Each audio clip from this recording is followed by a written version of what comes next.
കേരള യൂണിവേഴ്സിറ്റിയിലെ ഭരണ പ്രതിസന്ധിയിൽ നിയമ നടപടിക്കൊരുങ്ങുകയാണ് ഇടത് സിൻഡിക്കേറ്റ് അംഗങ്ങൾ.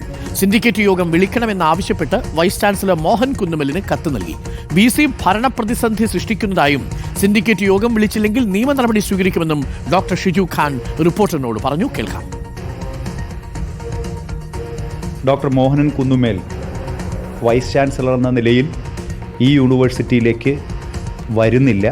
ആയിരക്കണക്കിന് കുട്ടികളുടെ പരീക്ഷകളും PhD തീസിസുമായി ബന്ധപ്പെട്ട നടപടികളും ഡിഗ്രി സർട്ടിഫിക്കറ്റുകൾ ഒപ്പിടാനും അത് ലഭ്യമാക്കാനുമുള്ള നടപടികൾ ഇതെല്ലാം ഇപ്പോൾ സ്തംഭനാവസ്ഥയിലാണ്. ഞങ്ങൾ വൈസ് ചാൻസലറോട് ആവശ്യപ്പെടുന്നത് അടിയന്തിരമായി സിൻഡിക്കേറ്റ് യോഗം ചേരാൻ തയ്യാറാകണം. അതിന് തയ്യാറാകുന്നില്ലെങ്കിൽ ശക്തമായ നിയമ പോരാട്ടത്തിന് കേരള യൂണിവേഴ്സിറ്റി സിൻഡിക്കേറ്റ് അംഗങ്ങൾ അഡ്വക്കേറ്റ് G. മുരളീധരൻ്റെ നേതൃത്വത്തിൽ സിൻഡിക്കേറ്റ് അംഗങ്ങൾ അതിന് തയ്യാറാകേണ്ടി വരും. ആദിൽ പാലോട് ചേരുന്നുണ്ട്. ഒരിക്കൽ കൂടി ആദിൽ പാലോട്, കേരള സർവകലാശാല VC ആരോഗ്യ സർവകലാശാലയുടെ അധിക ചുമതലയുള്ള VC ആണ്.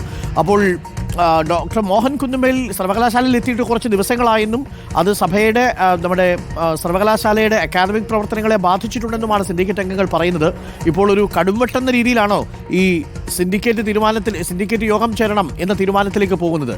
വിളിക്കാതിരുന്നാൽ നിയമ നടപടിക്ക് പോകാം സിൻഡിക്കേറ്റിന് സ്വാഭാവികമായും, അല്ലേ?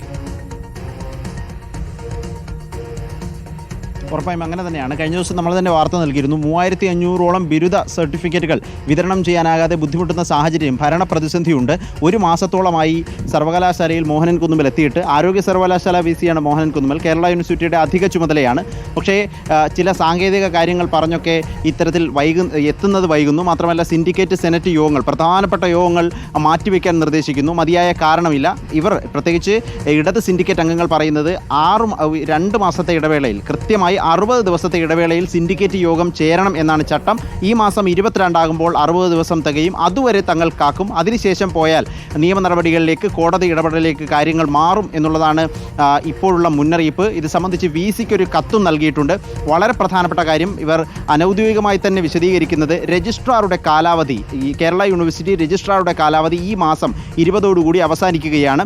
പുതിയ രജിസ്ട്രാറെ തിരഞ്ഞെടുക്കേണ്ടത് സിൻഡിക്കേറ്റാണ്. ഇപ്പോഴുള്ള രജിസ്ട്രാർക്ക് പുനർനിയമനം നൽകുന്നത് പരിഗണനയിലുണ്ട്. അങ്ങനെയാണെങ്കിലും സിൻഡിക്കേറ്റാണ് നിയമനാധികാരി. ഇനി അഥവാ സിൻഡിക്കേറ്റ് ചേരാതിരുന്നാൽ വൈസ് ചാൻസലർക്ക് താല്പര്യമുള്ള ഒരു ജോയിൻറ്റ് രജിസ്ട്രാർക്ക് ചുമതല നൽകുകയും ആ വിധത്തിൽ കാര്യങ്ങൾ കൈകാര്യം ചെയ്യാനാകും എന്നുള്ളൊരു പഴുതുപയോഗിക്കാനാണ് വൈസ് ചാൻസലർ മോഹനൻ കുന്നുമൽ ശ്രമിക്കുന്നത് എന്ന ആരോപണം ശക്തമാണ്. അതിൻ്റെ ഭാഗം കൂടിയാണ് ഈ മുന്നറിയിപ്പ് ഇടത് സിൻഡിക്കേറ്റ് അംഗങ്ങൾ നൽകുന്നത്. കത്തു നൽകിയിരിക്കുന്നു. ഒപ്പം ഇനി ഈ നിലപാടുമായി മുന്നോട്ട് പോയാൽ VC എത്തുന്നില്ല എന്ന് കാട്ടി, പകരം സംവിധാനം വേണമെന്ന് കാട്ടി കോടതിയെ സമീപിക്കും, നിയമ നടപടി ആരംഭിക്കുമെന്നതാണ് ഇടത് സിൻഡിക്കേറ്റ് അംഗങ്ങളുടെ മുന്നറിയിപ്പ്. അതാണ് ഡോക്ടർ ഷിജു ഖാൻ വ്യക്തമാക്കുകയും ചെയ്യുന്നത്. അരുൺ.